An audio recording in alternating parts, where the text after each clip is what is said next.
मैं एक कॉकरोच हूं। नितिन गडकरी जी, मेरे आपसे कुछ सवाल हैं। एक 4 व्हीलर को आप एक लग्जरी आइटम मानते हो, इसलिए आप उस पर 28% जीएसटी लेते हो। आप उसको एक लग्जरी आइटम मानते हो, इसलिए आप उस पर 15% कंपनसेशन सेस से लेकर 22% कंपनसेशन सेस लेते हो। उसके बाद आप हमसे 8 से 10% रोड टैक्स लेते हो। उसके बाद जब हमारी गाड़ी सड़क पर आती है तब आप हमसे टोल टैक्स लेते हो। नितिन गडकरी जी, मैं ऑल्टो चलाता हूं।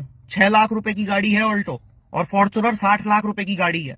एक टोल पर फॉर्च्यूनर वाला आदमी और एक ऑल्टो चलाने वाला आदमी बराबर टोल देता है। ये कहां का सोशल जस्टिस है? इसको आप कैसे जस्टिफाई करोगे? 6 लाख की गाड़ी और 60 लाख की गाड़ी में फर्क नहीं है क्या?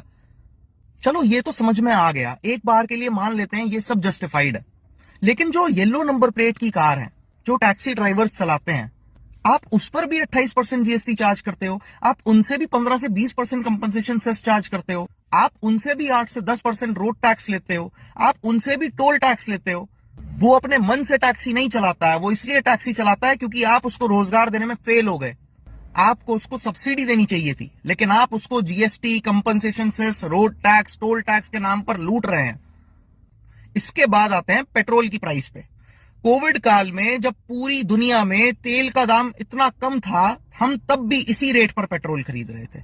आपने 100% पेट्रोल में 20% एथेनॉल मिला दिया। उससे हमें क्या फायदा हुआ? हम अब भी उसी रेट में पेट्रोल खरीद रहे हैं। और अब जब ग्लोबली पेट्रोल के दाम बढ़े तो आपने 3 रुपए पेट्रोल पर बढ़ा दिए। तो ये जो सस्ता पेट्रोल कोविड काल में खरीदा गया था, इसका मुनाफा किसको हुआ? ये जो 100% फ्यूल में 20% एथेनॉल मिलाया गया, इसका मुनाफा किसको हुआ? जो व्हीकल्स E20 कंप्लाइंट नहीं थे और वो फिर भी आपका E20 फ्यूल डलवा रहे हैं, उनकी जो माइलेज खराब हुई, उसका हिसाब कौन करेगा? इसके बाद आते हैं तीसरे सवाल पर।